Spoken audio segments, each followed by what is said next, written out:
Rica is one of the world's smallest coffee producers, contributing less than 1% of the world's coffee supply. Yet its reputation for quality and for interesting profiles has played a big part in boosting the country's signal in the specialty coffee world, as more and more people fall in love with the unique characteristics of the honey and natural coffees that are becoming increasingly popular, especially from the Central Valley. If you've ever been impressed by a honey from Costa Rica, you may have Oscar and Francisca Chacon to thank for it, either directly or indirectly.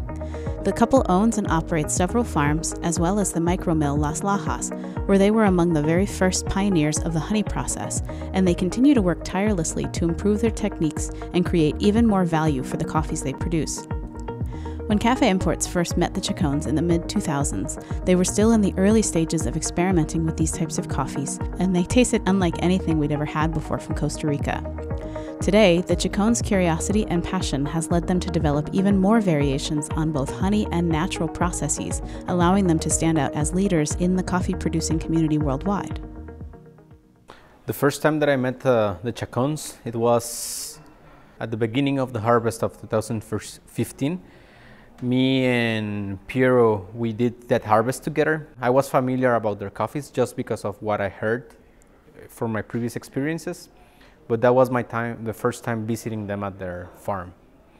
I was surprised just the moment that I entered, because they have all the drying beds outside their patios, very clean, well organized, the wet mill next to the dry mill. So yeah, it's a very neat organization. Before I met them, I heard their reputation regarding their honey processes and their natural coffees. At that time of my life, I'd never tried Las Lajas before. I just heard how good they were. So yeah, I would say Las Lajas is definitely an innovator in coffee production. They're one of the pioneers in the processing of naturals and honeys in Latin America. Before Las Lajas started processing naturals and honeys, you couldn't really find these coffees in Latin America. Las Lajas es una finca, es un patrimonio heredado. Nuestros abuelos nos heredaron las fincas. En un principio nosotros solo recolectábamos el café y lo vendíamos a una transnacional, pero como por ahí del 2005 nos nació un gusanito que quisimos nosotros procesar nosotros mismos nuestro café. So Las Lajas definitely created their own niche market. Before that, they were processing wash coffees, and now they're known. Las Lajas is known for processing naturals and honeys, and that's basically all of what they're processing currently. And that's something that we found to be very particular in this area of Central Valley. Central Valley doesn't have a lot of altitude like West Valley or Tarrazú. Mainly we see coffees at 1,300 up to maybe 1,400 or 1,500 meters. So not great altitude, but with their processing techniques, with naturals and honeys, Las Lajas is able to produce stellar 88 plus coffee. Nosotros empezamos haciendo procesos de miel, primero porque la máquina no estaba trabajando de la mejor forma.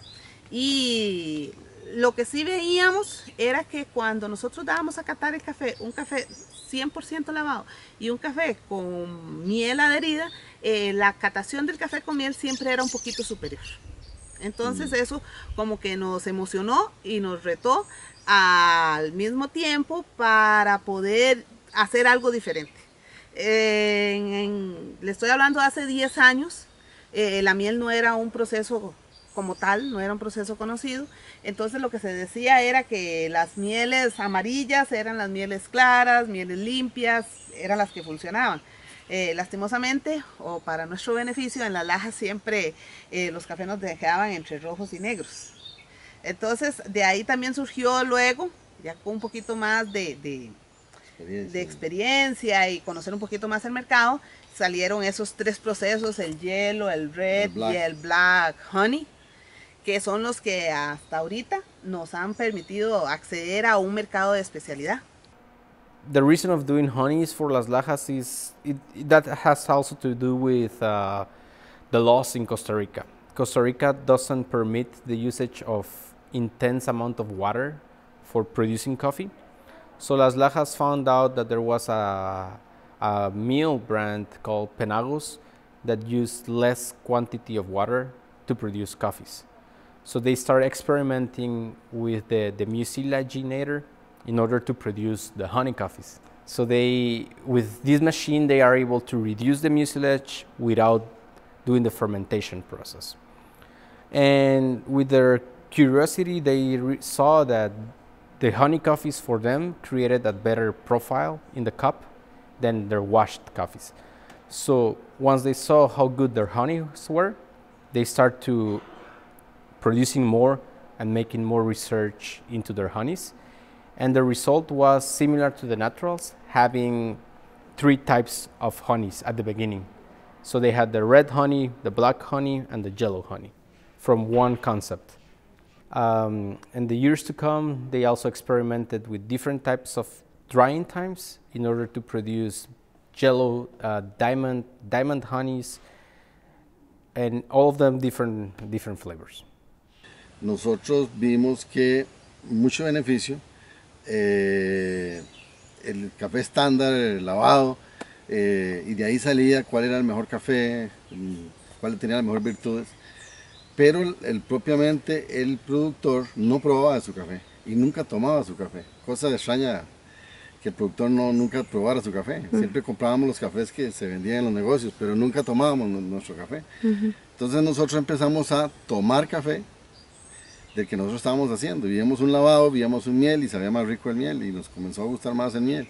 Entonces empezamos algo de retroalimentarnos también, que probando nuestros cafés y haciendo nuestros procesos, nos dábamos cuenta los diferentes, ahorita diríamos, perfiles, ¿verdad?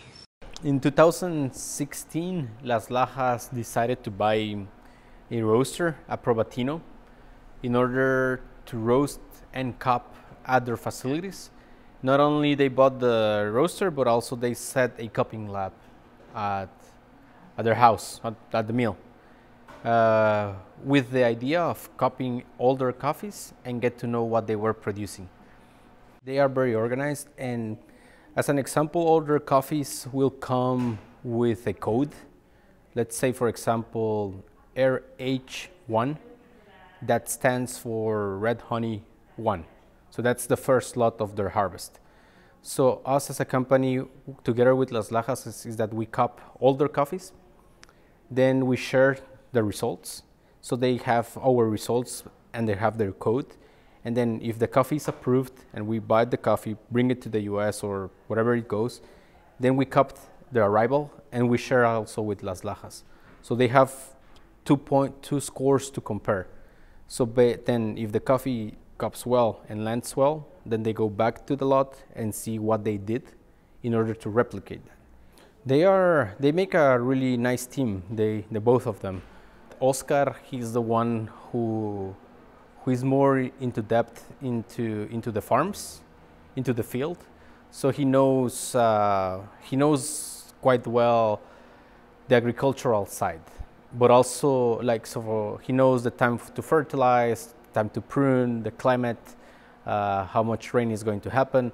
So he knows very into deep that information. And then they both together work on the processing side. So after the coffee is depulped, both of them share their knowledge and experience in order to combine their knowledge to produce the coffees. So Oscar, he's very deep into the extending the drying time of coffee.